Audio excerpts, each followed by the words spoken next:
Good morning. Uh, Something slightly odd is happening this morning. As usual, I've done my video updates and popped them on TikTok, and across two platforms I've had no views in over an hour and a half. This is not something that I have ever been familiar with.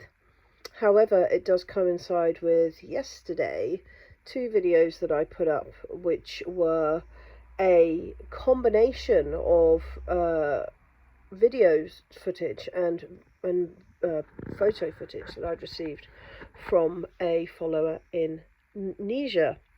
And the second was really bizarre because it was literally just of people in Niger celebrating the overthrow of their corrupt pro-French government. There was no violence in it, there was no hatred in it, and those are the things that it was banned for. And I don't mean it was banned after someone had looked at it and reported it. I mean instantly banned. And I have noticed a direct correlation between the removal of TikTok accounts, between the heavy censoring of videos, particularly videos that discuss African politics, and the end of the riots in France. We all remember Macron's speech about social media being the reason for the riots in France. Of course, it's nothing to do with what you've been up to in your international relations, is it, Mr. Macron? No, it's of course social media, and I think that there has been some heavy words, potentially some money changing hands, some sort of either incentive or disincentive to prevent such information from getting out. And it makes you feel like your hands are behind your back. For me, it was very, very simple. When things kicked off in Niger, I immediately focused on people who might be in that country that would be able to help me understand what is going on.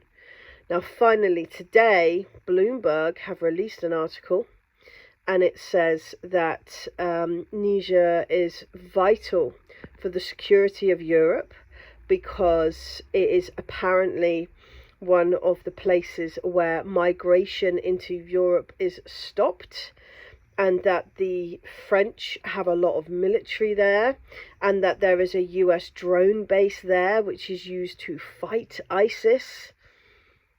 Fascinating, when just this year America have been charged in a court because they have funded ISIS, and ISIS have been killing people. So the idea that the Americans have a whole drone factory dedicated to killing ISIS is bizarre, because we know that ISIS wouldn't exist without America. And the idea that the French military are somehow preventing mass-scale migration into Europe, when we know that migration into Europe has only increased and is still increasing from Africa, seems even more bizarre. What's far more likely, I would say to Bloomberg, is that this military action is there to destabilize Niger, is to keep it a puppet to the West, and is to allow the Western powers to hold some control over countries like Mali that are further down the line of pulling away from these Western colonial powers that control them.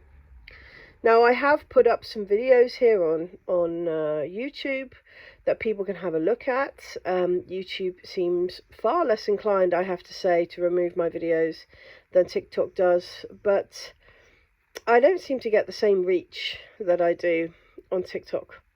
I don't seem to be able to reach out to the same amount of people. If I do a live on TikTok, it's very rare that I'll have, under 60 people watching it.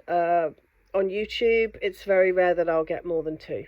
So it's kind of feels like I am swimming upstream at the moment to try and not just get information out to people, but also to get information myself. And that's the real focus of what I'm trying to do here. I want to share my knowledge so that other people can share with me.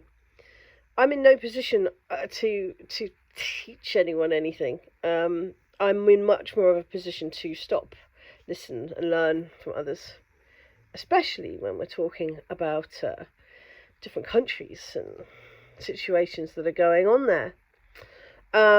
Now, there's been absolutely no indication in the tiny amounts of Western media that I've seen about Niger that have mentioned that the people are incredibly happy that this has happened, that there is evidence that this band of African countries that are now military controlled are likely to accept help from Wagner and Russia to protect themselves and their minerals.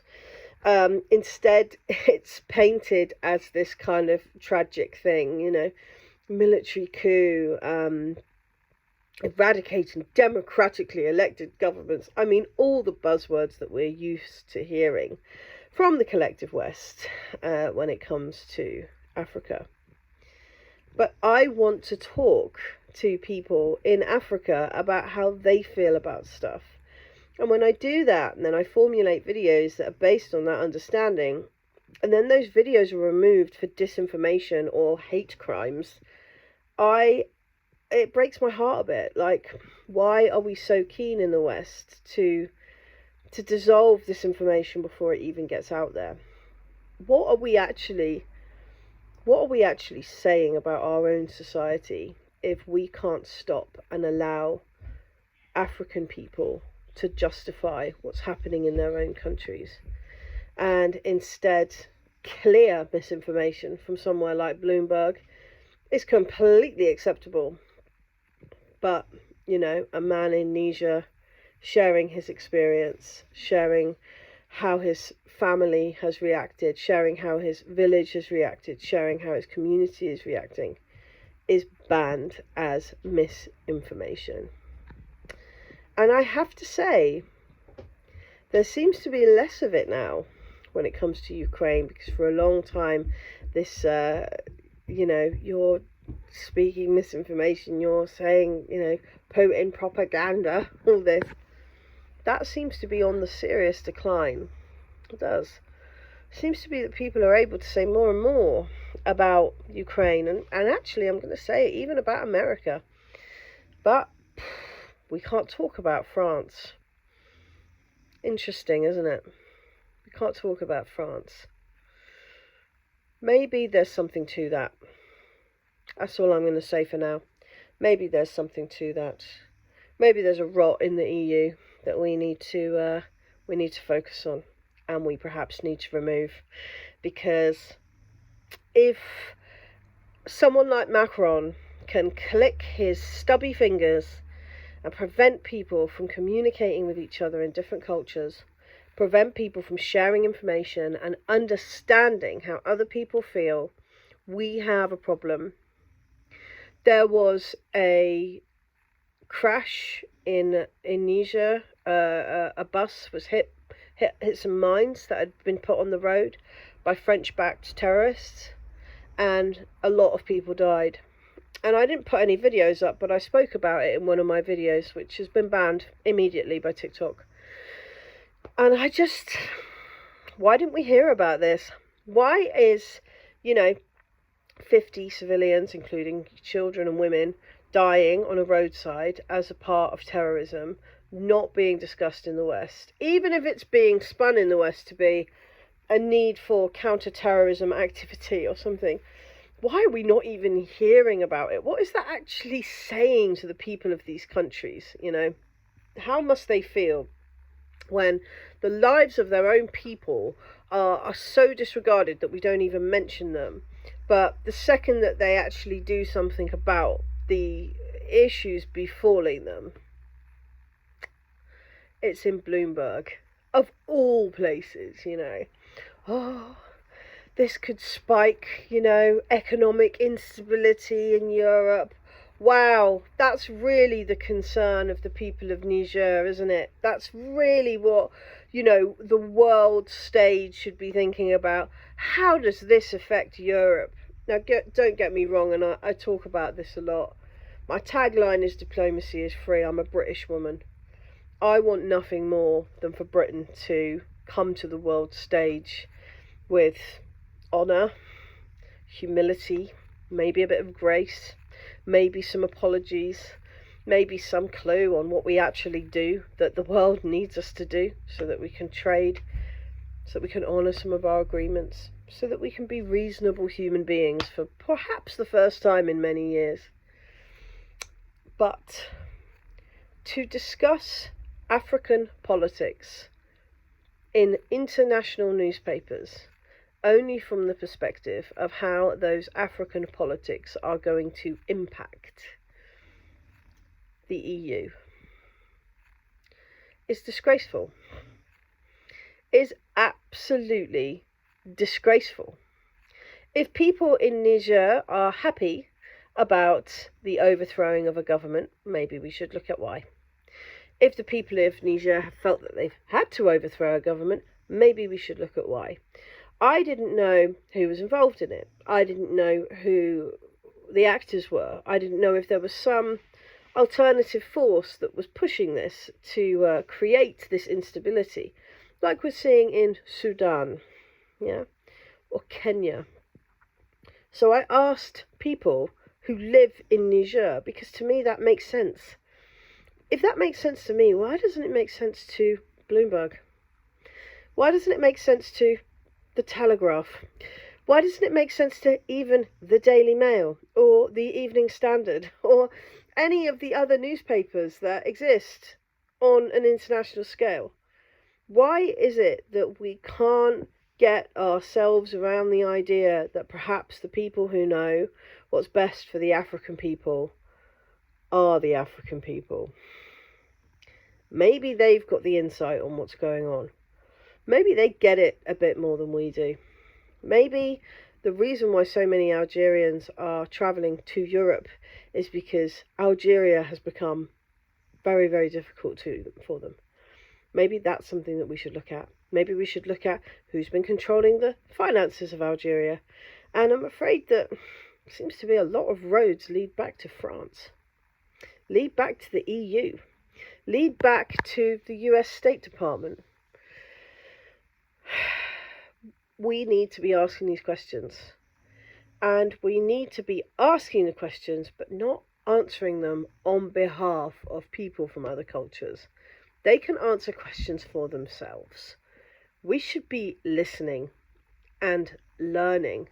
And I've had infuriating conversations the last couple of days, in private necessarily, where I've said, this is what people in Niger have told me about the situation. Oh, I highly doubt that.